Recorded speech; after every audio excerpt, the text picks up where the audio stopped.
Hello students, hope everybody fine there। ਤਾਂ ਬੇਟਾ ਆਪਾਂ ਅੱਜ ਸ਼ੁਰੂ ਕਰ ਰਹੇ ਹਾਂ ਫਿਜ਼ਿਕਸ ਦਾ। ਇਹਦੇ 'ਚ ਅਸੀਂ ਕਰਾਂਗੇ ਅੱਜ electric field. This is second chapter, ਠੀਕ ਹੈ, electric field. This is your new chapter which we will be discussing today. ਤਾਂ ਫੀਲਡ ਦਾ ਕੀ ਮਤਲਬ ਹੈ, ਆਪਾਂ ਇਹਨਾਂ ਪੁਆਇੰਟਸ ਬਾਰੇ ਅੱਜ ਡਿਸਕਸ ਕਰਾਂਗੇ, ਠੀਕ ਹੈ। ਸਭ ਤੋਂ ਪਹਿਲੇ ਇਹਦੇ 'ਚ ਆਪਣੇ ਕੋਲ ਕਨਸੈਪਟ ਆ ਜਾਂਦਾ ਹੈ ਇਲੈਕਟ੍ਰਿਕ ਫੀਲਡ ਦਾ। ਆਪਾਂ ਪਿੱਛੇ ਕੀ ਕੀਤਾ ਸੀਗਾ ਲਾਸਟ ਚੈਪਟਰ ਵਿੱਚ, ਤਾਂ ਉੱਥੇ ਆਪਾਂ ਡਿਸਕਸ ਕੀਤਾ ਸੀ ਕਿ ਆਪਣੇ ਕੋਲ there are two charges, one is Q1, ਠੀਕ ਹੈ। ਆਪਣੇ ਕੋਲ ਦੋ ਚਾਰजेस ਸੀਗੇ, ਇੱਕ ਦੂਸਰਾ ਸੀਗਾ that is known as Q2, ਠੀਕ ਹੈ। ਆ Q2 ਸੀਗਾ, ਆਪਣਾ Q1 ਸੀਗਾ। ਤਾਂ ਇਹਨਾਂ ਵਿੱਚ ਆ ਦੋਨਾਂ ਚਾਰजेस ਵਿੱਚ देयर वाज ਸਰਟਨ ਡਿਸਟੈਂਸ। ਇਹ ਡਿਸਟੈਂਸ ਮੰਨ ਲਓ ਉਹਨਾਂ ਵਿੱਚ ਕਿੰਨਾ ਸੀਗਾ, r, ਠੀਕ ਹੈ। ਤਾਂ ਉਦੋਂ ਆਪਾਂ ਕੋਲਮਸ ਲਾ ਦਾ ਇੱਕ ਕਨਸੈਪਟ ਕੀਤਾ ਸੀਗਾ ਕਿ ਅਕੋਰਡਿੰਗ ਟੂ ਕੋਲਮਸ ਲਾ, ਆਪਣੇ ਕੋਲ ਇੱਥੇ ਹੈਗਾ ਕਿ ਕੋਲਮਸ ਲਾ ਦੇ ਅਕੋਰਡਿੰਗਲੀ ਆਪਾਂ ਉਹਨਾਂ ਵਿੱਚ ਕੀ ਫਾਈਂਡ ਕੀਤਾ ਸੀਗਾ, ਫੋਰਸ। ਵੀ ਦੋ ਚਾਰजेस ਇੱਕ ਦੂਜੇ ਉੱਪਰ ਫੋਰਸ ਲਾ ਰਹੇ ਹੈ, ਟੋਟਲ ਫੋਰਸ ਕਿੰਨੀ ਲੱਗੂਗੀ, ਉਹ ਆਪਾਂ ਕੋਲਮਸ ਲਾ ਨੂੰ ਯੂਜ਼ ਕਰਕੇ ਕੈਲਕੂਲੇਟ ਕਰਦੇ ਸੀ। ਦਿਸ ਵਾਸ ਦਾ ਕਨਸੈਪਟ ਕਿ ਕੋਲਮਸ ਲਾ ਇਨ ਇਲੈਕਟ੍ਰੋਸਟੈਟਿਕਸ। ਇਹ ਕਨਸੈਪਟ ਸੀਗਾ ਕਿ ਉਹਦੇ ਨਾਲ ਆਪਾਂ ਫਾਈਂਡ ਕੀ ਕਰਦੇ ਸੀ, magnitude of force between the two point charges kept at a distance. ਕੁਝ ਡਿਸਟੈਂਸ ਤੇ ਆਪਣੇ ਜਿਹੜੇ ਪੁਆਇੰਟ ਚਾਰजेस ਪਏ ਹੈ ਉਹਨਾਂ ਵਿੱਚ ਕਿੰਨੀ ਫੋਰਸ ਲੱਗੂਗੀ ਉਹ ਆਪਾਂ ਫਾਈਂਡ ਆਊਟ ਕਰ ਰਹੇ ਸੀ, ਠੀਕ ਹੈ। ਇਹ ਚੀਜ਼ ਸੀਗੀ। ਹੁਣ ਆਪਣੇ ਕੋਲ ਕੀ ਹੈ ਕਿ ਇਲੈਕਟ੍ਰਿਕ ਫੀਲਡ ਦਾ ਕਨਸੈਪਟ ਆ ਗਿਆ। ਮਤਲਬ ਕੀ ਹੈ, ਮਤਲਬ ਇਹ ਹੈ ਵੀ ਆਪਾਂ ਉਦੋਂ ਗੱਲ ਕੀਤੀ ਸੀ ਵੀ ਇਹ ਦੋਨੋਂ ਚਾਰजेस ਇੱਕ ਦੂਜੇ ਤੇ ਫੋਰਸ ਲਾਣਗੇ, ਪਰ ਕਿਵੇਂ ਲਾਉਂਦੇ ਆ, ਫੋਰਸ ਕਿਉਂ ਲੱਗਦੀ ਹੈ, ਉਹਦਾ ਰੀਜ਼ਨ ਕੀ ਹੈ। ਉਦੋਂ ਆਪਾਂ ਇੱਕ ਕਨਸੈਪਟ ਲੈਂਦੇ ਆ ਇਲੈਕਟ੍ਰਿਕ ਫੀਲਡ ਦਾ, ਜਦੋਂ ਆਪਾਂ ਇਹ ਗੱਲ ਸੋਚਦੇ ਹਾਂ। ਇਹਦੇ 'ਚ ਆਪਾਂ ਇਹ ਅਸਿਊਮ ਕਰਕੇ ਚੱਲਦੇ ਹਾਂ ਕਿ ਜਿਹੜਾ ਫੋਰਸ ਲੱਗ ਰਹੀ ਸੀ ਇੱਕ ਚਾਰਜ ਦੂਜੇ ਚਾਰਜ ਤੇ ਜਿਹੜੀ ਫੋਰਸ ਲਾ ਰਿਹਾ ਸੀਗਾ ਉਹ ਟੂ ਸਟੈਪ ਵਿੱਚ ਲੱਗ ਰਹੀ ਹੈ। ਟੂ ਸਟੈਪ ਵਿੱਚ ਕਿਵੇਂ ਸੀ, ਇੱਥੇ ਆਪਾਂ ਇੱਕ ਫਰਸਟ ਸਟੈਪ ਦੀ ਗੱਲ ਕਰ ਰਹੇ ਹਾਂ ਕਿ ਇਨ ਦਾ ਫਰਸਟ ਸਟੈਪ, ਇੱਥੇ ਲਿਖਿਆ in the first step it is assumed that the charge Q creates something called electric field in the space around it, ਠੀਕ ਹੈ। ਤਾਂ ਆਪਾਂ ਇੱਥੇ ਕੀ ਸਪੋਜ਼ ਕੀਤਾ, ਆਪਾਂ ਸਪੋਜ਼ ਇਹ ਕੀਤਾ ਕਿ ਇੱਥੇ ਮੰਨ ਲਓ ਆ ਸਾਡਾ ਇੱਕ ਪੁਆਇੰਟ ਚਾਰਜ ਹੈ, ਕਿਹੜੇ ਵਾਲਾ, ਦਿਸ is your point charge Q, ਠੀਕ ਹੈ, ਆ ਵਾਲਾ। ਹੁਣ ਇਸ ਪੁਆਇੰਟ ਚਾਰਜ ਨੇ ਆਪਣੇ ਅਰਾਊਂਡ ਇਹਦੇ ਤੋਂ ਕੁਝ ਡਿਸਟੈਂਸ ਤੱਕ ਚਾਰੇ ਪਾਸੇ, ਜਿਹਨੂੰ ਮੈਂ ਡਰਾ ਕਰਾਂ ਕਿ ਇੱਕ ਸਫੈਰੀਕਲ ਫਾਰਮ ਚ ਬਣ ਜੂਗਾ ਚਾਰੇ ਪਾਸੇ, ਇਹ ਐਸ ਚਾਰਜ ਦੀ ਜਿਹੜਾ Q ਚਾਰਜ ਆ ਪਿਆ ਇਹਦੀ ਕੀ ਬਣ ਗਈ, this up to this is its electric field. ਐਸ ਚਾਰਜ ਦੀ ਕੀ ਹੋ ਗਈ, ਆ ਵਾਲੀ ਇਲੈਕਟ੍ਰਿਕ ਫੀਲਡ ਹੋ ਗਈ। ਕੁਝ ਡਿਸਟੈਂਸ ਤੱਕ ਉਹਦੀ ਫੀਲਡ ਹੈ। ਹੁਣ ਜੇਕਰ ਆਪਾਂ ਕੋਈ ਹੋਰ charge, suppose you have one another charge, ਉਹ ਚਾਰਜ ਆਪਾਂ ਇਸ ਜਗ੍ਹਾ ਤੇ ਲਿਆਏ ਇਲੈਕਟ੍ਰਿਕ ਫੀਲਡ ਦੇ ਅੰਦਰ ਕਿਤੇ ਵੀ, ਫੀਲਡ ਇੱਥੋਂ ਤੱਕ ਹੈ ਜਿੱਥੋਂ ਤੱਕ ਆਪਾਂ ਮੰਨ ਲਓ ਰੈੱਡ ਸਰਕਲ ਤੁਹਾਨੂੰ ਦਿਖ ਰਿਹਾ, ਇੱਥੋਂ ਤੱਕ ਫੀਲਡ ਹੈ। ਇਹਦੇ ਫੀਲਡ ਦੇ ਅੰਦਰ ਆਪਾਂ ਕਿਤੇ ਵੀ ਲਿਆਏ, ਠੀਕ ਹੈ। ਸਪੋਜ਼ ਕਰੋ ਕਿ ਤੁਸੀਂ ਇਸ ਜਗ੍ਹਾ ਦੇ ਉੱਪਰ ਇੱਕ ਦੂਸਰਾ ਚਾਰਜ ਲਿਆਏ, ਦਿਸ ਇਜ਼ ਅਨਦਰ ਪੁਆਇੰਟ, ਇੱਥੇ ਅਸੀਂ ਇੱਕ ਚਾਰਜ ਲਿਆਏ, let us suppose this charge is Q and this is Q naught, this charge is Q naught which is placed here। ਆਹ ਵਾਲਾ ਚਾਰਜ ਸਾਡਾ ਸੀਗਾ Q, ਆਹ ਵਾਲਾ ਚਾਰਜ ਹੈ Q naught। ਜਦੋਂ ਤੁਸੀਂ ਇਲੈਕਟ੍ਰਿਕ ਫੀਲਡ ਦੇ ਅੰਦਰ ਲੈ ਕੇ ਆਏ ਇਸ ਚਾਰਜ ਨੂੰ, Q naught ਚਾਰਜ ਨੂੰ, ਉਦੋਂ ਇਹਨਾਂ ਦੋਨਾਂ ਚਾਰजेस ਦੇ ਵਿੱਚ ਇੱਕ ਫੋਰਸ ਲੱਗੇਗੀ। ਐਕਚੁਅਲ ਚ ਕੀ ਹੈ, ਫੋਰਸ ਕੌਣ ਲਾ ਰਿਹਾ, ਫੋਰਸ ਐਸ ਚਾਰਜ ਦੀ ਜਿਹੜੀ ਫੀਲਡ ਹੈ ਉਹ ਐਸ ਚਾਰਜ ਦੇ ਉੱਤੇ ਫੋਰਸ ਲਾ ਰਹੀ ਹੈ। ਤੇ ਇੱਥੇ ਉਹੀ ਗੱਲ ਲਿਖੀ ਹੈ ਇਨ ਦਾ ਸੈਕਿੰਡ ਸਟੈਪ। ਹੁਣ ਆਹ ਵਾਲਾ ਜਿਹੜਾ ਪਹਿਲਾ ਸਾਡਾ ਚਾਰਜ ਹੈ ਇਹ ਸਾਡਾ ਕੀ ਹੈ, ਸੋਰਸ ਚਾਰਜ ਹੈ, this is our source charge. ਇਹ ਵਾਲਾ ਕੀ ਹੈ, ਸਾਡਾ ਸੋਰਸ ਚਾਰਜ ਹੈ। ਔਰ ਜਿਹੜਾ ਦੂਸਰਾ ਚਾਰਜ ਹੈ ਉਹ ਵਾਲਾ ਚਾਰਜ ਹੈ ਜਿਹਨੂੰ ਅਸੀਂ ਲੈ ਕੇ ਆਏ ਹਾਂ, ਠੀਕ ਹੈ, ਜਿਹਨੂੰ ਅਸੀਂ ਟੈਸਟ ਚਾਰਜ ਬੋਲਾਂਗੇ। ਠੀਕ ਹੈ। ਤਾਂ ਜਿਹੜੀ ਇਲੈਕਟ੍ਰਿਕ ਫੀਲਡ ਹੈ ਉਹ ਕਿੰਦੀ ਸੀਗੀ, ਸੋਰਸ ਚਾਰਜ ਦੀ ਸੀ। ਆਹ ਵਾਲੀ ਸਾਰੀ ਇਲੈਕਟ੍ਰਿਕ ਫੀਲਡ ਕਿੰਦੀ ਹੈ, ਐਜ਼ ਸੋਰਸ ਚਾਰਜ ਦੀ ਹੈ। ਉਸ ਸੋਰਸ ਚਾਰਜ ਦੀ ਇਲੈਕਟ੍ਰਿਕ ਫੀਲਡ ਦੇ ਅੰਦਰ ਅਸੀਂ ਕੋਈ ਟੈਸਟ ਚਾਰਜ ਜਿਹੜਾ ਕਿਊ ਨੋਟ ਹੈ ਉਹ ਲੈ ਕੇ ਆਏ, ਤਾਂ ਜਿਹੜੀ ਆਹ ਵਾਲੀ ਇਲੈਕਟ੍ਰਿਕ ਫੀਲਡ ਹੈ ਉਹ ਐਸ ਚਾਰਜ ਦੇ ਉੱਪਰ ਇੱਕ ਫੋਰਸ ਲਾਊਗੀ। ਠੀਕ ਹੈ, ਜਿਹੜਾ ਆਪਾਂ ਪੁਰਾਣਾ ਕਨਸੈਪਟ ਹੈ ਉੱਥੇ ਆਪਾਂ ਸਿਰਫ ਆਪਾਂ ਨੂੰ ਕੋਈ ਇਲੈਕਟ੍ਰਿਕ ਫੀਲਡ ਦਾ ਕੁਝ ਨਹੀਂ ਸੀਗਾ, ਕੁਝ ਵੀ ਨਹੀਂ ਪਤਾ ਸੀਗਾ, ਆਪਾਂ ਕੂਲਮ ਚਲਾਵੇ ਸਿਰਫ ਇਹ ਕਿਹਾ ਸੀ ਦੋ ਚਾਰਜਿਸ ਆਪਾਂ ਨੇੜੇ ਰੱਖੇ, ਉਹਨਾਂ 'ਚ ਕੁਝ ਡਿਸਟੈਂਸ ਹੈ ਤਾਂ ਉਹਨਾਂ 'ਚ ਫੋਰਸ ਲੱਗੂਗੀ, ਉਹ ਆਪਾਂ ਕੂਲਮਸ ਲਾ ਦੇ ਅਕੋਰਡਿੰਗਲੀ ਫਾਈਂਡ ਆਊਟ ਕੀਤਾ ਸੀ। ਠੀਕ ਹੈ, ਇੱਥੇ ਵੀ ਇਹਨਾਂ ਦੋਨਾਂ ਚਾਰਜਿਸ ਵਿੱਚ ਸਪੋਜ਼ ਕਰੋ ਇੰਨਾ ਕੀ ਹੈ, ਇਹਨਾਂ ਵਿੱਚ ਡਿਸਟੈਂਸ ਹੈ, ਇਹ ਡਿਸਟੈਂਸ ਨੂੰ ਅਸੀਂ ਉਵੇਂ ਕਿਹਦੇ ਨਾਲ ਰਿਪਰੈਜ਼ੈਂਟ ਕਰਾਂਗੇ, ਦਿਸ ਡਿਸਟੈਂਸ ਇਜ਼ ਆਰ, ਇਹ ਆਰ ਡਿਸਟੈਂਸ ਹੈ। ਆ ਦੋ ਚਾਰਜਿਸ ਹੋ ਗਏ, ਇੱਕ ਚਾਰਜ ਸਾਡਾ ਵਾਲਾ ਕਿਊ ਹੋ ਗਿਆ, ਇੱਕ ਸਾਡਾ ਕਿਊ ਨੋਟ ਹੋ ਗਿਆ, ਇਹ ਦੋ ਚਾਰਜਿਸ ਹੋ ਗਏ, ਇਹ ਦੋ ਚਾਰਜਿਸ ਦੋ ਪੁਆਇੰਟਸ ਤੇ ਪਏ, ਉਹਨਾਂ ਵਿੱਚ ਆਰ ਡਿਸਟੈਂਸ ਹੈ। ਤਾਂ ਇੱਥੇ ਕੀ ਲੱਗੂਗੀ, ਇਹਨਾਂ ਵਿੱਚ ਕੀ ਲੱਗੂਗੀ, you will be having a force. ਠੀਕ ਹੈ, ਆਪਣੇ ਕੋਲ ਇੱਕ ਫੋਰਸ ਲੱਗੂਗੀ। ਠੀਕ ਹੈ, ਤਾਂ ਉਹ ਫੋਰਸ ਦੀ ਜਿਹੜੀ ਵੈਲਿਊ ਹੈ ਉਹ ਆਪਾਂ ਕੋਲਮਸ ਲਾ ਦੇ ਅਕੋਰਡਿੰਗਲੀ ਫਾਈਂਡ ਆਊਟ ਕਰ ਲਈ ਸੀ। ਠੀਕ ਹੈ, ਪ੍ਰੀਵੀਅਸ ਚੈਪਟਰ ਵਿੱਚ ਦੇਖੋ ਇੱਥੇ ਆਪਾਂ ਲਾਸਟ ਟਾਈਮ ਆਪਣੇ ਕੋਲ ਇੱਥੇ ਕੋਲਮਸ ਲਾ ਦਾ ਆਪਾਂ ਜਦੋਂ ਇਹਦੇ ਕਨਸੈਪਟ ਦੇਖਿਆ ਸੀ ਤਾਂ ਉਹਦੇ 'ਚ ਅਸੀਂ ਫੋਰਸ ਦੀ ਵੈਲਿਊ ਫਾਈਂਡ ਕੀਤੀ ਸੀ। ਦਿਸ ਵਾਸ ਦਾ ਕਨਸੈਪਟ ਕੋਲਮਸ ਲਾ, ਆ ਫੋਰਸ ਅਸੀਂ ਫਾਈਂਡ ਆਊਟ ਕੀਤਾ ਸੀ। ਠੀਕ ਹੈ, ਦਿਸ ਇਜ਼ ਆਵਰ ਫੋਰਸ। ਠੀਕ ਹੈ, ਆ ਕਨਸੈਪਟ ਕੀਤਾ ਸੀ ਅਸੀਂ। ਠੀਕ ਹੈ, F ਇਜ਼ੀਕਲ ਟੂ ਆਪਾਂ ਫੋਰਸ ਕੀ ਕੈਲਕੂਲੇਟ ਕੀਤਾ ਸੀਗਾ, ਫੋਰਸ ਵਾਸ ਕਿ F is equal to Q1 Q2 proportional to Q1 into Q2, F is proportional to पहले Q1 into Q2 and F is also inversely proportional to square of distance between them। फिर अपन ਨੂੰ ਇਕੁਅਲਾਈਜ਼ ਕਰਤਾ ਸੀ ਤਾਂ ਇੱਕ constant ਲਗਾਤਾ K into Q1 Q2 by R square। So this was the general formula of force. ਜਦੋਂ ਆਪਾਂ force calculate ਕਰਦੇ ਹਾਂ ਤਾਂ ਆਪਣਾ ਆਹ ਫਾਰਮੂਲਾ ਸੀਗਾ ਜਿਹੜਾ ਆਪਾਂ ਕੋਲਮਸ ਲਾ ਦੇ ਅਕੋਰਡਿੰਗਲੀ ਫਾਈਂਡ ਆਊਟ ਕੀਤਾ ਸੀ force, that is equal to K was a constant, its value was this one 9 into 10 raised to the power 9 newton metre square per coulomb square. ਤਾਂ ਇਹ ਆਪਾਂ ਕੋਲਮਸ ਲਾ ਪਿੱਛੇ ਤੁਹਾਨੂੰ ਮੈਂ ਦੱਸਿਆ ਸੀ, ਤੁਸੀਂ ਪੜ੍ਹ ਲਿਆ ਹੋਏਗਾ, ਤੁਹਾਨੂੰ ਪਤਾ ਹੋਏਗਾ, ਤੇ ਇਹਦੇ ਅਕੋਰਡਿੰਗਲੀ ਅਸੀਂ ਫਾਈਂਡ ਆਊਟ ਕਰ ਰਹੇ ਸੀ। ਠੀਕ ਹੈ, ਹੁਣ ਅਸੀਂ ਗੱਲ ਕਰ ਰਹੇ ਹਾਂ ਇਲੈਕਟ੍ਰਿਕ ਫੀਲਡ ਦੀ। ਤੇ ਇਲੈਕਟ੍ਰਿਕ ਫੀਲਡ ਨੂੰ ਜੇ ਡਿਫਾਈਨ ਕਰਨਾ ਹੈ ਤਾਂ you are having these two lines, ਤੁਸੀਂ ਆਹ ਲਾਈਨਾਂ ਲਰਨ ਕਰੋਗੇ ਤਾਂ ਤੁਹਾਨੂੰ ਇਹਦੇ ਵਿੱਚ ਸਾਰਾ ਇਲੈਕਟ੍ਰਿਕ ਫੀਲਡ ਕੀ ਹੁੰਦੀ ਹੈ ਉਹਦੀ ਡੈਫੀਨੇਸ਼ਨ ਆ ਗਈ। Electric field due to a charge is the space around the charge. ਮੰਨ ਲਓ ਆਪਾਂ ਕਿਊ ਚਾਰਜ ਦੀ ਗੱਲ ਕਰਦੇ ਪਏ ਹਾਂ ਤਾਂ ਇਹਦੀ ਇਲੈਕਟ੍ਰਿਕ ਫੀਲਡ ਕੀ ਹੈ, ਇਹਦੇ ਅਰਾਊਂਡ ਇੱਕ ਸਪੇਸ ਹੈ ਜਿੱਥੋਂ ਤੱਕ ਆਪਾਂ ਰੈਡ ਲਾਈਨ ਖਿੱਚੀ ਹੈ। This is a space around the charge in which any other charge is acted upon by an electrostatic force, in which as field ਦੇ ਅੰਦਰ any other charge, ਜਿਵੇਂ ਆਪਾਂ ਕਿਊ ਨੋਟ ਚਾਰਜ ਨੂੰ ਰੱਖਿਆ ਤਾਂ ਉਹਦੇ ਤੇ ਕੀ ਲੱਗ ਰਹੀ ਹੈ, ਫੋਰਸ ਲੱਗ ਰਹੀ ਹੈ। ਇਸ ਫੋਰਸ ਨੂੰ ਅਸੀਂ ਕੀ ਨਾਮ ਦੇਵਾਂਗੇ, we will call it electrostatic force, we will call it electrostatic force। ਆ ਚੀਜ਼ ਠੀਕ ਹੈ, ਇਲੈਕਟ੍ਰੋਸਟੈਟਿਕ ਫੋਰਸ ਲੱਗੇਗੀ। ਓਕੇ ਹੋ ਗਿਆ, ਕਲੀਅਰ ਹੋ ਗਿਆ। ਹੁਣ ਮਤਲਬ ਜੇ ਆਪਾਂ ਸਿੰਪਲ ਸ਼ਬਦਾਂ 'ਚ ਗੱਲ ਕਰੀਏ, ਜਿਵੇਂ ਇੱਕ ਮੈਗਨੇਟ ਹੁੰਦਾ ਹੈ, ਮੈਗਨੇਟ ਦੇ ਅਰਾਊਂਡ ਉਹਦੀ ਇੱਕ ਮੈਗਨੈਟਿਕ ਫੀਲਡ ਹੁੰਦੀ ਹੈ। ਉਸ ਮੈਗਨੈਟਿਕ ਫੀਲਡ ਦੇ ਅੰਦਰ ਤੁਸੀਂ ਕਿਸੇ ਵੀ ਆਇਰਨ ਦੇ ਆਬਜੈਕਟ ਨੂੰ ਜਾਂ ਕਿਸੇ ਹੋਰ ਮੈਗਨੇਟ ਨੂੰ ਲੈ ਕੇ ਜਾਓਗੇ ਤਾਂ ਉਹਨਾਂ ਵਿੱਚ ਫੋਰਸ ਲੱਗੇਗੀ। ਜੇ ਆਪਾਂ ਇਹ ਦੇਖੀਏ ਵੀ ਆਹ ਮੈਗਨੇਟ ਆਪਣਾ, ਇੱਕ ਮੈਗਨੇਟ ਇੱਥੇ ਪਿਆ, ਇੱਕ ਮੈਗਨੇਟ ਆਪਣਾ ਬਹੁਤ ਦੂਰ ਇੱਥੇ ਪਿਆ ਹੋਵੇ ਤਾਂ ਉਹਨਾਂ ਵਿੱਚ ਫਿਰ ਫੋਰਸ ਨਹੀਂ ਲੱਗਦੀ। ਸੇਮ ਇੱਥੇ ਸਾਡੇ ਕੋਲ ਦੋ ਚਾਰਜਿਸ ਹੈ, ਇੱਕ ਚਾਰਜ ਦੇ ਅਰਾਊਂਡ ਉਹਦੀ ਆਪਦੀ ਇੱਕ ਮੈਗਨੈਟਿਕ ਫੀਲਡ ਹੋਏਗੀ। ਜੇ ਉਸ ਮੈਗਨੈਟਿਕ ਫੀਲਡ ਦੇ ਅੰਦਰ ਤੁਸੀਂ ਦੂਸਰੇ ਚਾਰਜ ਨੂੰ ਲੈ ਕੇ ਆਓਗੇ ਤਾਂ ਇਹਨਾਂ ਵਿੱਚ ਫੋਰਸ ਲੱਗੇਗੀ। ਤਾਂ ਜਿਹੜੀ ਉਹ ਇਲੈਕਟ੍ਰਿਕ ਫੀਲਡ ਹੈ, ਉਹ ਇਲੈਕਟ੍ਰਿਕ ਫੀਲਡ ਇਸ ਚਾਰਜ ਦੇ ਉੱਤੇ ਦੂਸਰੇ ਚਾਰਜ ਦੇ ਉੱਤੇ ਕੁਝ ਫੋਰਸ ਲਾਊਗੀ, ਆਹ ਵਾਲੀ, ਉਹਨੂੰ ਆਪਾਂ ਬੋਲਾਂਗੇ ਇਲੈਕਟ੍ਰੋਸਟੈਟਿਕ ਫੋਰਸ।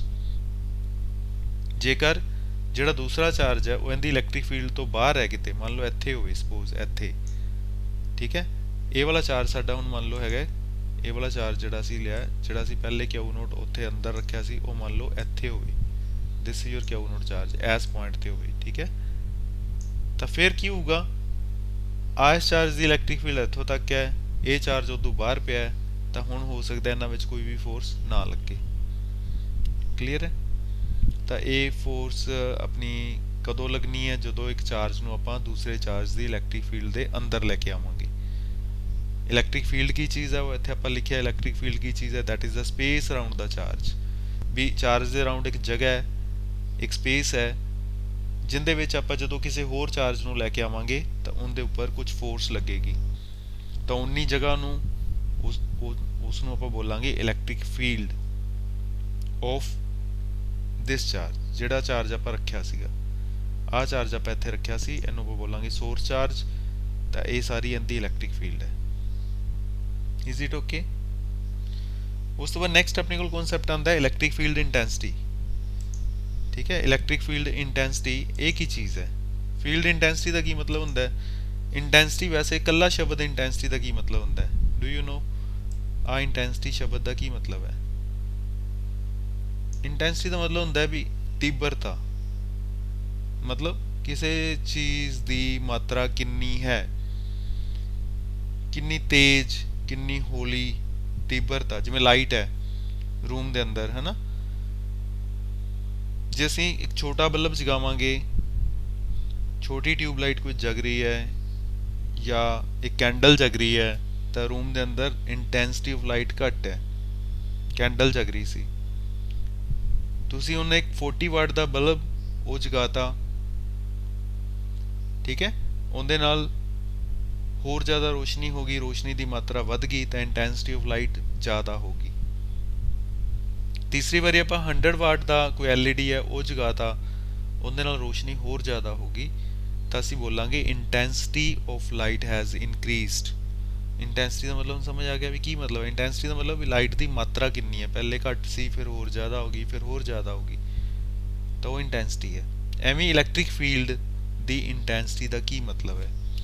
ਦੇਖੋ ਆਪਾਂ ਇੱਥੇ ਉੱਪਰ ਗੱਲ ਕਰ ਰਹੇ ਸੀ, ਮੰਨ ਲਓ ਆਪਾਂ ਕਿਹਾ ਸੀ ਵੀ ਆਹ ਚਾਰਜ ਹੈ ਸਾਡਾ, ਠੀਕ ਹੈ, ਅਸੀਂ ਕਿਹਾ ਸੀ ਵੀ ਸਾਡਾ ਚਾਰਜ ਹੈ, ਕਿਹੜਾ ਵਾਲਾ ਚਾਰਜ ਹੈ? ਕਿਊ, ਆਹ ਵਾਲਾ ਚਾਰਜ ਸੀਗਾ, ਆਹ ਸਾਡਾ ਇਸ ਪੁਆਇੰਟ ਤੇ ਪਿਆ ਸੀਗਾ, ਠੀਕ ਹੈ, ਆਹ ਵਾਲਾ ਸਾਡਾ ਚਾਰਜ ਹੈ ਇੱਥੇ ਪਿਆ। ਇਹਦੇ ਅਰਾਊਂਡ ਅਸੀਂ ਕਿਹਾ ਵੀ ਆਹ ਇਲੈਕਟ੍ਰਿਕ ਫੀਲਡ ਹੈ, ਜਿਹੜਾ ਰੈੱਡ ਅਸੀਂ ਸਰਕਲ ਬਣਾਇਆ, ਸਫੀਅਰ ਬਣਾਇਆ, that is the electric field of this charge। ਤਾਂ ਪਰੰਤੂ ਹੁਣ ਗੱਲ ਇਹ ਆਉਂਦੀ ਹੈ ਵੀ ਕੀ ਇਲੈਕਟ੍ਰਿਕ ਫੀਲਡ ਆ ਸਾਰੀਆਂ ਥਾਵਾਂ ਤੇ ਬਰਾਬਰ ਹੈ? ਮੈਂ ਇੱਥੇ ਅਲੱਗ-ਅਲੱਗ ਤੁਹਾਨੂੰ ਪੁਆਇੰਟਸ ਬਣਾ ਕੇ ਦੱਸਦਾ ਕਿ ਸਪੋਜ਼ ਕਰੋ ਇੱਥੇ ਆਪਾਂ ਇਹ ਲੈ ਲਿਆ, ਸਪੋਜ਼ ਕਰੋ ਇੱਕ ਪੁਆਇੰਟ ਮੈਂ ਆਹ ਵਾਲਾ ਲੈ ਲਿਆ, ਠੀਕ ਹੈ, ਇੱਥੇ ਇਲੈਕਟ੍ਰਿਕ ਫੀਲਡ ਕਿੰਨੀ ਹੈ? ਇੱਕ ਪੁਆਇੰਟ ਮੈਂ ਇੱਥੇ ਲੈ ਲਿਆ, ਇੱਥੇ ਇਲੈਕਟ੍ਰਿਕ ਫੀਲਡ ਕਿੰਨੀ ਹੈ? ਇੱਕ ਪੁਆਇੰਟ ਮੈਂ ਇਹਦੇ ਨੇੜੇ ਜੇ ਲੈ ਲਾਂ, ਇਸ ਥਾਂ ਤੇ ਇਲੈਕਟ੍ਰਿਕ ਫੀਲਡ ਕਿੰਨੀ ਹੈ? ਹੁਣ ਆਹ ਡਿਸਟੈਂਸ ਜ਼ਿਆਦਾ ਹੈ, ਆਹ ਡਿਸਟੈਂਸ ਉਸ ਤੋਂ ਘੱਟ ਹੈ, ਆਹ ਤੀਸਰੇ ਪੁਆਇੰਟ ਦਾ ਡਿਸਟੈਂਸ ਉਸ ਤੋਂ ਵੀ ਘੱਟ ਹੈ। ਤਾਂ ਕੀ ਇਹਨਾਂ ਸਾਰੇ ਪੁਆਇੰਟਸ ਤੇ ਆ ਮੰਨ ਲਓ this is your A, this is B, this is C, ਕੀ ਇਹਨਾਂ ਸਾਰੀਆਂ ਥਾਵਾਂ ਤੇ ਇਲੈਕਟ੍ਰਿਕ ਫੀਲਡ ਬਰਾਬਰ ਹੋਊਗੀ? ਇਲੈਕਟ੍ਰਿਕ ਫੀਲਡ ਕਿੰਦੇ ਕਰਕੇ ਹੈ? ਐਸ ਚਾਰਜ ਕਰਕੇ ਹੈ, ਆ ਜਿਹੜਾ ਕਿਊ ਚਾਰਜ ਪਿਆ ਸਾਡਾ, ਠੀਕ ਹੈ, ਹੈਗੀ ਇੱਥੋਂ ਤੱਕਰ ਹੈ। ਕੀ ਐਸ ਕੋਰਨਰ ਤੇ ਇਲੈਕਟ੍ਰਿਕ ਫੀਲਡ ਇਸ ਜਗ੍ਹਾ ਤੇ, ਇਸ ਜਗ੍ਹਾ ਤੇ, ਇਸ ਜਗ੍ਹਾ ਤੇ, ਇਸ ਜਗ੍ਹਾ ਤੇ, ਇਸ ਜਗ੍ਹਾ ਤੇ, ਇਸ ਜਗ੍ਹਾ ਤੇ ਕੀ ਬਰਾਬਰ ਹੈ ਜਾਂ ਵੱਧਦੀ ਘਟਦੀ ਹੈ? ਕਿਵੇਂ ਪਤਾ ਚੱਲਦਾ ਵੀ ਕਿੰਨੀ ਹੈ? ਉਸ ਨੂੰ ਅਸੀਂ ਬੋਲਾਂਗੇ ਇੰਟੈਂਸਿਟੀ ਆਫ ਇਲੈਕਟ੍ਰਿਕ ਫੀਲਡ। ਉਸ ਨੂੰ ਕੀ ਬੋਲਾਂਗੇ ਆਪਾਂ? ਇੰਟੈਂਸਿਟੀ ਆਫ ਇਲੈਕਟ੍ਰਿਕ ਫੀਲਡ, ਠੀਕ ਹੈ, ਦਿਸ ਇਜ਼ ਇੰਟੈਂਸਿਟੀ। ਓਕੇ, ਹੁਣ ਅਸੀਂ ਗੱਲ ਕਰਾਂਗੇ ਇਲੈਕਟ੍ਰਿਕ ਫੀਲਡ ਇੰਟੈਂਸਿਟੀ। ਇਹ ਡੈਫੀਨੇਸ਼ਨ ਇੱਥੋਂ ਲੈ ਕੇ ਇੱਥੋਂ ਤੱਕ ਦੱਸੀ ਹੋਈ ਹੈ, ਇਹ ਤੁਸੀਂ ਪੜ੍ਹ ਲੈਣਾ ਹੈ। Electric field intensity at a point due to the source charge may be defined as the force experienced per unit positive test charge placed at that point without disturbing the source charge। ਹੈ ਕੀ concept ਕੀ ਹੈ? ਆਪਾਂ ਕੀ find ਕਰ ਰਹੇ ਹਾਂ ਵੀ ਕਿਸੇ point ਦੇ ਉੱਤੇ electric field ਕਿੰਨੀ ਹੈ। ਉਹ ਪੁਆਇੰਟ ਅਸੀਂ ਕਿੱਥੇ ਲੈਣਾ ਹੈ? ਓਬਵੀਅਸਲੀ ਅਸੀਂ ਇੱਕ ਕੀ ਲਵਾਂਗੇ, ਵਟ ਵੀ ਵਿਲ ਡੂ, ਅਸੀਂ ਇੱਕ ਚਾਰਜ ਲਵਾਂਗੇ, ਉਸ ਚਾਰਜ ਦੇ ਵਿੱਚ ਅਸੀਂ ਇਹ ਫਾਈਂਡ ਕਰਾਂਗੇ ਵੀ ਇਲੈਕਟ੍ਰਿਕ ਫੀਲਡ ਕਿੰਨੀ ਹੈ, ਠੀਕ ਹੈ, ਉਸ ਚਾਰਜ ਦੇ ਅਰਾਊਂਡ। ਮੰਨ ਲਓ ਆ ਚਾਰਜ ਕਿਊ ਹੈ, ਇਹਦੇ ਅਰਾਊਂਡ ਆਪਾਂ ਇੱਥੋਂ ਤੱਕ ਆ ਸਫੀਅਰ ਲਿਆ, ਇਹਦੀ ਇਲੈਕਟ੍ਰਿਕ ਫੀਲਡ ਹੈ ਇੱਥੋਂ ਤੱਕ, ਪਰੰਤੂ ਇਲੈਕਟ੍ਰਿਕ ਫੀਲਡ ਦੀ ਮਾਤਰਾ ਕਿੰਨੀ ਹੈ? ਕੀ ਸਾਰੀਆਂ ਥਾਵਾਂ ਤੇ ਸੇਮ ਇਲੈਕਟ੍ਰਿਕ ਫੀਲਡ ਹੈ ਜਾਂ ਉਹ ਨੇੜੇ ਨੇੜੇ ਜ਼ਿਆਦਾ ਹੈ, ਦੂਰ ਘੱਟ ਹੈ, ਜਾਂ ਦੂਰ ਜ਼ਿਆਦਾ ਹੈ, ਨੇੜੇ ਆ ਕੇ ਘਟਦੀ ਹੈ, ਜਾਂ ਸਾਰੇ ਪਾਸੇ ਬਰਾਬਰ ਰਹਿੰਦੀ ਪਈ ਹੈ? ਤਾਂ ਉਹ ਅਸੀਂ ਫਾਈਂਡ ਕਰਾਂਗੇ, ਉਹਨੂੰ ਅਸੀਂ ਬੋਲਾਂਗੇ ਇੰਟੈਂਸਿਟੀ ਆਫ ਇਲੈਕਟ੍ਰਿਕ ਫੀਲਡ। ਉਹਨੂੰ ਅਸੀਂ ਕੀ ਬੋਲਾਂਗੇ? ਇੰਟੈਂਸਿਟੀ। ਹੁਣ ਮੰਨ ਲਓ ਇੰਟੈਂਸਿਟੀ ਫਾਈਂਡ ਕਰਨੀ ਹੈ ਤੁਸੀਂ, ਸਪੋਜ਼ ਕਰੋ ਇੱਕ ਆਪਣੇ ਕੋਲ ਆਹ ਵਾਲਾ ਪੁਆਇੰਟ ਹੈ, ਇਸ ਜਗ੍ਹਾ ਤੇ ਇੰਟੈਂਸਿਟੀ ਫਾਈਂਡ ਕਰਨੀ ਹੈ, ਇੱਕ ਆਪਣੇ ਕੋਲ ਇਹ ਵਾਲਾ ਪੁਆਇੰਟ ਹੈ, ਇਸ ਜਗ੍ਹਾ ਤੇ ਇੰਟੈਂਸਿਟੀ ਫਾਈਂਡ ਕਰਨੀ ਹੈ। Let us suppose this is point A, ਠੀਕ ਹੈ, this is your point B, ਠੀਕ ਹੈ, ਇਹ ਆਪਣਾ B ਪੁਆਇੰਟ ਹੈ, ਠੀਕ ਹੈ। ਇਹਨਾਂ ਦੋ ਪੁਆਇੰਟਸ ਆਪਾਂ ਇੰਟੈਂਸਿਟੀ ਫਾਈਂਡ ਕਰਦੇ ਹਾਂ। ਆਹ ਸਾਡਾ ਕੀ ਹੈ? ਜਿਹੜਾ ਓਰੀਜਨਲ ਚਾਰਜ ਹੈ, this is our original charge which is placed here. ਇਹ ਓਰੀਜਨਲ ਚਾਰਜ ਹੈ ਕਿਊ, ਜਿਹੜਾ ਇੱਥੇ ਪਿਆ। ਹੁਣ ਆਹ B B ਵਾਲਾ ਇਹਦਾ ਡਿਸਟੈਂਸ ਘੱਟ ਹੈ, ਜੇ ਇਸ ਚਾਰਜ ਤੋਂ A ਦਾ ਡਿਸਟੈਂਸ ਲਵਾਂਗੇ ਉਹ ਜ਼ਿਆਦਾ ਹੈ। ਤਾਂ ਆਪਾਂ ਫਾਈਂਡ ਇਹ ਦੇਖਣਾ ਚਾਹੁੰਦੇ ਹਾਂ ਵੀ ਇੰਟੈਂਸਿਟੀ ਇਸ ਜਗ੍ਹਾ ਤੇ ਕਿੰਨੀ ਹੈ, ਕਾਹਦੀ, ਇਲੈਕਟ੍ਰਿਕ ਫੀਲਡ ਦੀ, ਇਸ ਜਗ੍ਹਾ ਤੇ ਕਿੰਨੀ ਹੈ, ਇਹ ਆਪਾਂ ਫਾਈਂਡ ਕਰਨਾ ਚਾਹੁੰਦੇ ਹਾਂ। ਤਾਂ ਆਪਾਂ ਕੀ ਕਰਾਂਗੇ, ਇੱਥੇ ਡੈਫੀਨੇਸ਼ਨ 'ਚ ਕੀ ਦਿੱਤਾ ਹੋਇਆ ਸਾਨੂੰ, ਤੁਸੀਂ ਇੰਟੈਂਸਿਟੀ ਫਾਈਂਡ ਕਰਨੀ ਹੈ, ਠੀਕ ਹੈ, ਕਾਹਦੀ, ਇਲੈਕਟ੍ਰਿਕ ਫੀਲਡ ਦੀ। ਇਲੈਕਟ੍ਰਿਕ ਫੀਲਡ ਦੀ ਕਿਹੜਾ ਵਾਲਾ, ਸੋਰਸ ਚਾਰਜ, ਆਹ ਵਾਲਾ ਜਿਹੜਾ ਅਸੀਂ ਸੋਰਸ ਚਾਰਜ ਲਿਆ, ਉਹਦੀ ਇਲੈਕਟ੍ਰਿਕ ਫੀਲਡ ਦੀ ਇੰਟੈਂਸਿਟੀ ਫਾਈਂਡ ਕਰਨੀ ਹੈ। ਤਾਂ ਅਸੀਂ ਕੀ ਕਰਾਂਗੇ, ਵਾਟ ਵੀ ਵਿਲ ਡੂ, ਅਸੀਂ ਕੀ ਕਰਾਂਗੇ ਵੀ ਇੱਕ ਅਸੀਂ ਟੈਸਟ ਚਾਰਜ ਲੈ ਲਾਂਗੇ। ਜਿਵੇਂ ਅਸੀਂ ਕਿਊ ਨੋਟ ਇੱਕ ਛੋਟਾ ਜਿਹਾ ਚਾਰਜ ਲੈ ਲਿਆ, ਆਹ ਵਾਲਾ ਜਿਹੜਾ ਚਾਰਜ ਹੈ ਨਾ, ਦਿਸ ਇਜ਼ ਅਵਰ, ਮੰਨ ਲਓ ਇਹ ਵਾਲਾ ਚਾਰਜ ਨੂੰ ਅਸੀਂ ਨਾਮ ਦਿੱਤਾ ਟੈਸਟ ਚਾਰਜ, ਕਿਊ ਨੋਟ 0, ਇੱਕ ਥੋੜਾ ਜਿਹਾ ਛੋਟਾ ਜਿਹਾ ਚਾਰਜ ਹੈ। ਅਸੀਂ ਕਰਾਂਗੇ ਇਸ ਚਾਰਜ ਨੂੰ, ਜੇ ਅਸੀਂ A ਦੇ ਉੱਤੇ ਇੰਟੈਂਸਿਟੀ ਫਾਈਂਡ ਕਰਨੀ ਹੈ ਇੱਥੇ A ਦੇ ਉੱਤੇ, ਤਾਂ ਮੈਂ ਕੀ ਕਰੂੰਗਾ, ਇਸ ਕਿਊ ਨੋਟ ਚਾਰਜ ਨੂੰ A ਪੁਆਇੰਟ ਦੇ ਉੱਪਰ ਰੱਖੂੰਗਾ। ਆਪਾਂ ਇੱਥੇ ਉੱਤੇ ਹੁਣੇ ਪੜਿਆ ਸੀ ਨਾ, ਇਸ ਜਗ੍ਹਾ ਤੇ ਕੀ ਕਿਹਾ ਸੀਗਾ ਵੀ ਜਦੋਂ ਵੀ ਆਪਾਂ ਕਿਸੇ ਚਾਰਜ ਨੂੰ ਇੱਕ ਹੋਰ ਚਾਰਜ ਦੀ ਇਲੈਕਟ੍ਰਿਕ ਫੀਲਡ ਦੇ ਅੰਦਰ ਰੱਖਾਂਗੇ ਤਾਂ ਉੱਤੇ ਫੋਰਸ ਲੱਗੂਗੀ। ਤੁਸੀਂ ਇੱਕ ਆਹ ਵਾਲਾ ਕਿਊ ਨੋਟ ਯੂਨਿਟ ਚਾਰਜ ਲਿਆ, ਉਹਨੂੰ ਅਸੀਂ A ਦੇ ਉੱਪਰ ਰੱਖਿਆ, A ਦੇ ਉੱਪਰ ਰੱਖਣ ਦੇ ਅਸੀਂ ਦੇਖਾਂਗੇ ਕਿੰਨੀ ਫੋਰਸ ਲੱਗਦੀ ਹੈ। ਫਿਰ ਅਸੀਂ ਚਾਰਜ ਨੂੰ B ਦੇ ਉੱਤੇ ਰੱਖਾਂਗੇ, ਉਸੇ ਕਿਊ ਨੋਟ ਚਾਰਜ ਨੂੰ, ਫਿਰ ਦੇਖਾਂਗੇ ਕਿੰਨੀ ਫੋਰਸ ਲੱਗਦੀ ਹੈ। ਉਸ ਚੀਜ਼ ਤੋਂ ਸਾਨੂੰ ਇਹ ਪਤਾ ਚੱਲੂਗਾ ਵੀ ਕਿੰਨੀ ਇਲੈਕਟ੍ਰਿਕ ਫੀਲਡ ਇੰਟੈਂਸਿਟੀ ਹੈ ਉਸ ਪੁਆਇੰਟ ਦੇ ਉੱਪਰ, ਠੀਕ ਹੈ। Consider that a positive test charge Q naught experiences a force F when placed at the observation point। observation point ਕਿਹੜੇ ਕਿਹੜੇ ਆਪਾਂ ਦੋ ਲਏ ਸੀ, ਇੱਕ A ਲਿਆ ਇੱਕ B ਲਿਆ। ਜਦੋਂ A ਲਵਾਂਗੇ ਉਦੋਂ ਆਪਾਂ A ਦੇ ਉੱਪਰ Q naught ਚਾਰਜ ਨੂੰ ਰੱਖਾਂਗੇ, ਨੈਚੁਰਲੀ ਫੋਰਸ ਤਾਂ ਲੱਗੂਗੀ। ਤਾਂ ਆਪਾਂ ਇਲੈਕਟ੍ਰਿਕ ਫੀਲਡ ਕਿੰਦੇ ਬਰਾਬਰ ਆ ਜੂਗੀ, that is this formula ਕਿ E is equal to F vector upon Q naught। Q naught ਉਹ ਵਾਲਾ ਚਾਰਜ ਹੈ ਜਿਹੜਾ ਅਸੀਂ ਰੱਖਿਆ ਸੀ, ਆਹ ਵਾਲਾ, ਆਹ ਚਾਰਜ ਸੀਗਾ ਜਿਹੜਾ ਸਾਡਾ ਟੈਸਟ ਚਾਰਜ ਹੈ, ਜਿਹੜਾ ਅਸੀਂ A ਪੁਆਇੰਟ ਦੇ ਉੱਤੇ ਰੱਖਿਆ। F ਕੀ ਹੈ, ਜਿਹੜੀ ਹੁਣ ਇਹਨਾਂ ਦੋਨਾਂ ਵਿੱਚ ਫੋਰਸ ਲੱਗ ਰਹੀ ਸੀ, ਕਹਿੰਦੇ ਜਿਹੜਾ Q ਨੋਟ ਅਸੀਂ ਇੱਥੇ ਰੱਖਿਆ ਤੇ ਇੱਕ ਆਹ ਵਾਲਾ Q ਜਿਹੜਾ ਇੱਥੇ ਪਿਆ, ਇਹਨਾਂ ਦੋਨਾਂ ਵਿੱਚ ਕਿੰਨੀ ਫੋਰਸ ਲੱਗ ਰਹੀ ਹੈ। ਫੋਰਸ ਅਸੀਂ ਉਵੇਂ ਕੂਲਮਸ ਲਾ ਦੇ ਅਕੋਰਡਿੰਗਲੀ ਕੈਲਕੂਲੇਟ ਕਰ ਸਕਦੇ ਹਾਂ। ਫੋਰਸ ਦੀ value divided by Q naught ਜਿਹੜਾ ਅਸੀਂ ਚਾਰਜ ਰੱਖਿਆ ਉਹਦੇ ਨਾਲ ਡਿਵਾਈਡ ਕਰ ਦਿਆਂਗੇ, ਇਹ ਸਾਡੇ ਕੋਲ ਇਲੈਕਟ੍ਰਿਕ ਫੀਲਡ ਆ ਜਾਊਗੀ। ਤੁਸੀਂ ਇਹ ਗੱਲ ਯਾਦ ਰੱਖਣੀ ਕਿ electric field is equal to force divided by charge. ਜਿਹੜੇ ਚਾਰਜ ਨੂੰ, ਜਿਹੜਾ ਟੈਸਟ ਚਾਰਜ ਅਸੀਂ ਰੱਖ ਰਹੇ ਹਾਂ, ਉਹਦੀ ਵੈਲਿਊ ਤੁਸੀਂ ਇੱਥੇ ਲਗਾਣੀ ਹੈ ਨੀਚੇ।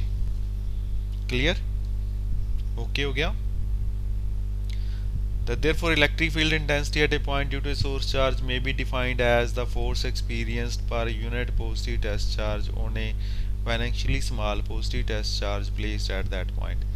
ਜੇਕਰ Q ਨੋਟ ਚਾਰਜ ਸਾਡਾ ਯੂਨਿਟ ਚਾਰਜ ਹੋਵੇ, ਠੀਕ ਹੈ, ਵੀ ਇਹਦੀ ਵੈਲਿਊ 1 ਯੂਨਿਟ ਪੋਜ਼ਿਟਿਵ ਚਾਰਜ ਹੋਵੇ, ਤਾਂ ਫਿਰ ਇਲੈਕਟ੍ਰਿਕ ਫੀਲਡ ਦੀ ਵੈਲਿਊ ਕਿੰਦੇ ਆ ਜੂਗੀ, ਇਕੁਅਲ ਟੂ ਕਿੰਦੇ ਆ ਜੂਗੀ, F upon 1, ਕਿਉਂਕਿ Q ਨੋਟ ਦੀ ਵੈਲਿਊ ਆਪਾਂ ਕਿੰਨੀ ਕੰਸੀਡਰ ਕਰ ਲਈ, 1, ਐਸ ਡੈਫੀਨੇਸ਼ਨ ਦੇ ਅਕੋਰਡਿੰਗਲੀ। ਇੱਥੋਂ ਦੇਖੋ, ਇਹਦੇ ਅਕੋਰਡਿੰਗਲੀ ਅਸੀਂ ਕੀ ਕਹਿੰਦੇ ਪਏ ਆ ਵੀ ਅਸੀਂ ਚਾਰਜ ਦੀ ਮਾਤਰਾ ਕਿੰਨੀ ਲਈ ਹੈ, we have considered charge unit positive test charge, unit positive charge ਆਪਾਂ ਲਿਆ, ਮਤਲਬ ਜਿਹੜਾ Q ਨੋਟ ਹੈ ਉਹਦੀ ਵੈਲਿਊ ਤੁਸੀਂ ਕਿੰਨੀ ਲੈ ਲਓਗੇ, ਯੂਨਿਟ ਦਾ ਮਤਲਬ ਕੀ ਹੁੰਦਾ, 1। ਜੇ ਅਸੀਂ ਇੱਥੇ 1 ਪੁੱਟ ਅਪ ਕਰ ਦਿਆਂਗੇ ਤਾਂ ਇਲੈਕਟ੍ਰਿਕ ਫੀਲਡ ਕਿੰਦੇ ਇਕੁਅਲ ਆ ਜੂਗੀ, ਫੋਰਸ ਦੇ ਇਕੁਅਲ ਆ ਜੂਗੀ। ਉਹੀ ਚੀਜ਼ ਆਪਾਂ ਕਹਿ ਰਹੇ ਹਾਂ। Therefore electric field intensity E ਕੀ ਹੈ ਸਾਡੇ ਕੋਲ, ਇਲੈਕਟ੍ਰਿਕ ਫੀਲਡ ਇੰਟੈਂਸਿਟੀ ਹੈ at a point due to source charge may be defined as force experienced, ਫਿਰ ਉਹ ਫੋਰਸ ਦੇ ਇਕੁਅਲ ਆ ਜੂਗੀ। ਕਦੋਂ ਫੋਰਸ ਐਕਸਪੀਰੀਐਂਸ, ਕਿੰਨੀ ਫੋਰਸ, ਜਦੋਂ ਅਸੀਂ ਯੂਨਿਟ ਪੋਜ਼ਿਟਿਵ ਟੈਸਟ ਚਾਰਜ ਨੂੰ ਰੱਖਾਂਗੇ ਉਸ ਪੁਆਇੰਟ ਦੇ ਉੱਤੇ। ਓਕੇ ਹੋ ਗਿਆ। ਇਹ ਤੁਸੀਂ ਬੁੱਕ ਵਿੱਚੋਂ ਵੀ ਇਹਨੂੰ ਪੜ੍ਹ ਸਕਦੇ ਹੋ if you have the book, ਠੀਕ ਹੈ। ਤੇ ਆਪਾਂ ਆਪਣੇ ਕੋਲ ਸਿੰਪਲ ਜਿਹੜਾ ਫਾਰਮੂਲਾ ਹੈ ਉਹ ਇਹ ਚੀਜ਼ ਆ ਜੂਗੀ ਕਿ ਇੱਥੇ ਆਪਾਂ ਵੈਕਟਰ ਫਾਰਮ 'ਚ ਲਿਖ ਰਹੇ ਹਾਂ electric field E vector is equal to F vector upon Q naught. ਜੇ ਆਪਾਂ ਸਿੰਪਲ ਗੱਲ ਕਰਾਂਗੇ, ਜਦੋਂ ਆਪਾਂ ਮੈਗਨੀਚਿਊਡ ਦੀ ਗੱਲ ਕਰਾਂਗੇ, ਆਪਾਂ ਲਿਖਾਂਗੇ electric field E is equal to F upon Q naught. F ਕਿੰਦੇ ਕੋਲ ਆ ਜਾਊਗਾ, Q ਨੋਟ ਉਧਰ ਜਾ ਕੇ ਮਲਟੀਪਲਾਈ ਹੋ ਸਕਦਾ ਹੈ। ਤਾਂ you can have this formula ਕਿ F is equal to Q into E, ਠੀਕ ਹੈ। ਜਦੋਂ ਆਪਾਂ ਉਹਨੂੰ ਵੈਕਟਰ ਫਾਰਮ 'ਚ ਉਵੇਂ ਲਿਖਾਂਗੇ ਤਾਂ we will write F vector is equal to Q into E vector, ਠੀਕ ਹੈ। where E vector is the electric field, F vector is your force, Q is the charge। ਜਿਹੜੇ ਚਾਰਜ ਦੀ ਆਪਾਂ ਗੱਲ ਕਰਦੇ ਹਾਂ, ਜਿਹੜਾ ਚਾਰਜ ਆਪਾਂ ਪਲੇਸ ਕੀਤਾ ਉਸ ਇਲੈਕਟ੍ਰਿਕ ਫੀਲਡ ਦੇ ਅੰਦਰ, ਓਕੇ। ਤਾਂ ਇਹ ਤੁਸੀਂ force on A charge inside electric field ਮੰਨ ਲਓ ਇੱਕ E ਇਲੈਕਟ੍ਰਿਕ ਫੀਲਡ ਹੈ, ਉਹਦੇ ਅੰਦਰ ਆਪਾਂ Q ਚਾਰਜ ਰੱਖਿਆ।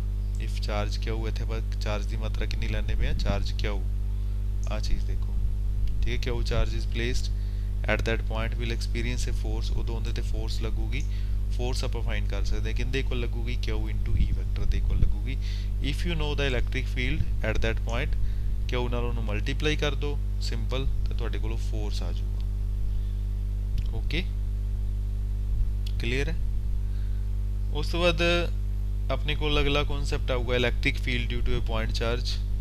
ਇਹ ਆਪਾਂ ਬਾਅਦ ਵਿੱਚ ਦੇਖਦੇ ਹਾਂ। Electric field due to a point charge ਇਹਨੂੰ ਮੈਂ ਬਾਅਦ ਵਿੱਚ ਤੁਹਾਨੂੰ ਕਰਵਾਉਣਾ। ਜਸਟ ਇੱਥੋਂ ਤੱਕ ਇੱਕ ਵਾਰੀ ਤੁਸੀਂ ਰੀਡ ਕਰੋ, ਠੀਕ ਹੈ। ਅਪ ਟੂ ਦਿਸ ਇਹਨੂੰ ਰੀਡ ਕਰ ਲਓ, ਹੁਣ ਪੜ੍ਹ ਲਓ, ਠੀਕ ਹੈ। ਮੈਂ ਤੁਹਾਨੂੰ ਨਾਲ ਨੋਟਸ ਵੀ ਇਹਦੇ ਪਾ ਦੇਣਾ ਬੁੱਕ ਦੇ, ਠੀਕ ਹੈ। ਇਹਨਾਂ ਨੂੰ ਦੇਖ ਲਓ ਔਰ ਇਹਨੂੰ ਤੁਸੀਂ ਲਿਖ ਕੇ ਕੀ ਦੇਖਣਾ ਹੈ, ਇਲੈਕਟ੍ਰਿਕ ਫੀਲਡ ਕੀ ਹੁੰਦਾ ਇਹਨੂੰ ਡਿਫਾਈਨ ਕਰਨਾ। ਡਿਫਾਈਨ ਇਲੈਕਟ੍ਰਿਕ ਫੀਲਡ ਇਹ ਲਿਖ ਲੈਣਾ ਵਿੱਚੋਂ ਡੈਫੀਨੇਸ਼ਨ। ਫਿਰ ਉਹਨੂੰ ਸਮਝ ਲੈਣਾ ਇਲੈਕਟ੍ਰਿਕ ਫੀਲਡ ਦਾ ਫਿਗਰ ਵੀ ਕਿਵੇਂ ਸੀਗਾ। ਸੈਂਟਰ 'ਚ ਆਪਣੇ ਕੋਲ ਇੱਕ ਚਾਰਜ ਹੈ, ਠੀਕ ਹੈ, ਉਹਦੇ ਅਰਾਊਂਡ ਇੱਕ ਫੀਲਡ ਹੈ। ਉਸ ਫੀਲਡ ਦੇ ਅੰਦਰ ਆਪਾਂ ਕਿਸੇ ਵੀ ਚਾਰਜ ਨੂੰ ਹੋਰ ਨੂੰ ਲੈ ਕੇ ਆਵਾਂਗੇ ਤਾਂ ਫਿਰ ਉਹਨਾਂ ਵਿੱਚ ਫੋਰਸ ਲੱਗੂਗੀ।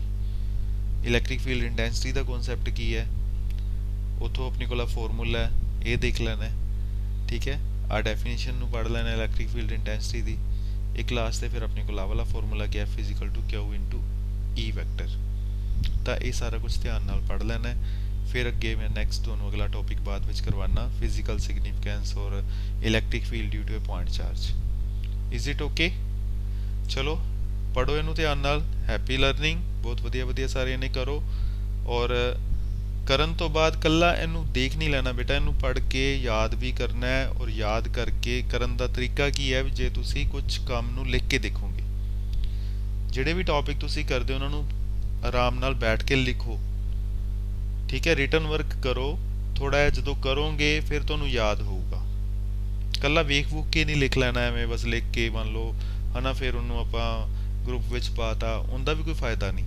ਦੇਖ ਕੇ ਨਹੀਂ ਲਿਖਣਾ, ਪਹਿਲੇ ਪੜ੍ਹਨਾ ਹੈ, ਜਦੋਂ ਤੁਹਾਨੂੰ ਲਰਨ ਹੋ ਜਾਏ ਉਦੋਂ ਬਾਅਦ ਲਿਖਣਾ ਹੈ। Is it okay now? Okay ਬੇਟਾ, ਆਲ ਦਾ ਬੈਸਟ।